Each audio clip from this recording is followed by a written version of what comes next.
Miarabantsika tsirairay avy indray tratra ity zoma maraina fa 7 ny volana janoary ity, mamerina ny arahaba mandrakariva ho anao ary fifaliana ho anay hatrany ihany koa ny mizaran-ten'Andriamanitra amin'ity maraina ity. Ny rina dia hitondra vokatsoa amintsika hatrany anay izany, ahafahanao mijoro, ahafahanao mitraka, ahafahanao mibata ny fanjesena. Alohan'ny dirantsika ny amin'ny mofinainana io dia hivavaka isika. Irenay tsara ny eziny danitra tolotra ianao ny dera, ny laza, ny aja sy ny voninahitra. Misaotra anao satria avy aminao ny fitahiana rehetra, ianao ny loharan'ny hery rehetra ary ianao no fandresena ihany koa. Misaotra izay manaiky hiara-dalana eto ankehitriny ary tianay raha ianao mihitsy nanokatra ny tontolo andronay anio. Koa mitenena Tompo fa voninkaina anao izahay aminaran'i Jesosy. Amen. Hoatenin'ny mofinainantsika androany dia manao hoe miantoka ny fahasalamana, ny fitandremana, ny fahazarana. Alaina amin'ny Jeremia 3:7-7 manao toy izao aminaran'i Jesosy: fa ho tanterahiko ny fanasitranana anao, eny hositraniko ny faharatranao ho Jehova. Amen.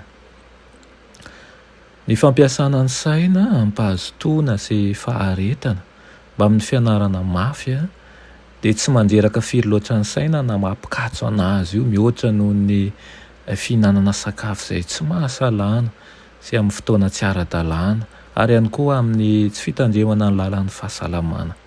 Mandeha amin'ny herin'ny ati-doha ny ora fisakafoanana sy ny fatorena izay tsy ara-dalàna. Fa lazan'i Paoly apôstôly fa izay maniry ahomby eo amin'ny fanatrarana ny fetrahavy ny fahamasinana hoy izy dia tsy maintsy mahalala onony amin'ny zavatra rehetra. Misy fiantraikana mivantana eo amin'ny fandrosoantsika ra-panahy avokoa izany na ny ny fisakafoanantsika, na ny fisotroantsika, na ny fitafiantsika.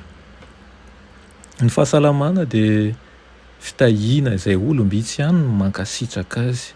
Maro no mihinana tsy mitsahatra ka tsy mitandrina ny lalan'ny fahasalamana akory izy. Malay miasa ny saina vokatrizany. Fomba ahoana moa izany no azahoan'ny olona ny tombontsoan'ny fahazavana izay avy amin'Andriamanitra raha tsy maliny izy eo amin'ny fahazarany rehetra ary tsy mitandrina ny fahazavana izay efa nomen'Andriamanitra mikasika an'ireo zavatra ireo.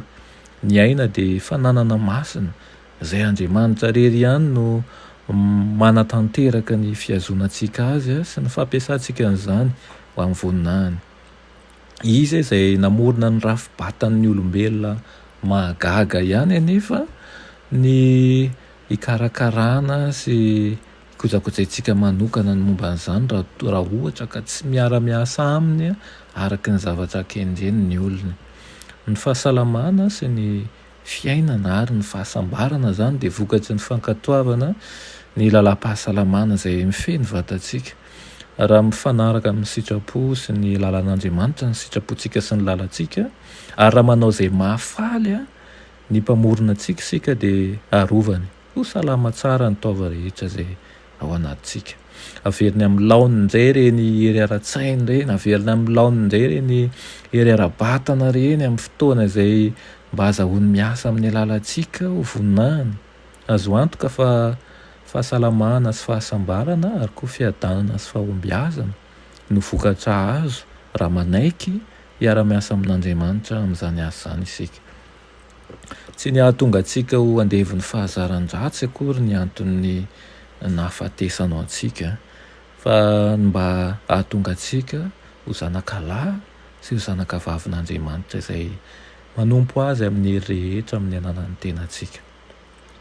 Ry havana malala, ry tanora namana malala, mandrosoa tsikelikely mandrapahatonga ny fahazaranao rehefa mifanaraka amin'ny lalan'ny fiainana sy ny fahasalamana. Aoka hanana fahazarana ao anatin'ny fikojakojaina ny fahasalamana isika ka hikendry manokana fa miankina sy ilaina tokoa ny fahasalamantsika mba hatanteraka mihiraka izay ampanaovin'Andriamanitra ao amintsika tsirairay avy.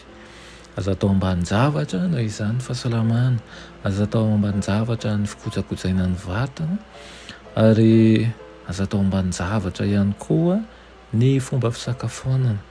Fa mba ianao sy izao tokoa ny tokony modely amin'izy ireny satria tempolin'Andriamanitra tokoa ny tenantsika ka aoka fanomezana voninahitra ho azy ny zavatra rehetra.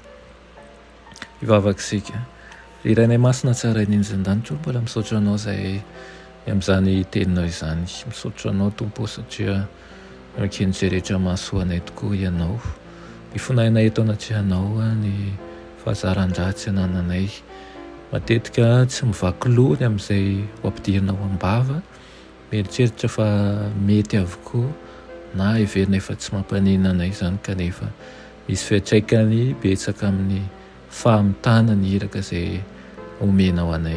Ampio izahay amin'ny alalan'ny fanahinao masina mba hay kolokolo izay rehetra efa nomenao anay, ary aoka mba ho modely eo anivon'ny rehetra izay napetraka ao tokoa ny izahay sy ny fomba fiainanay. Amin'ny anaran'i Jesosy, amen.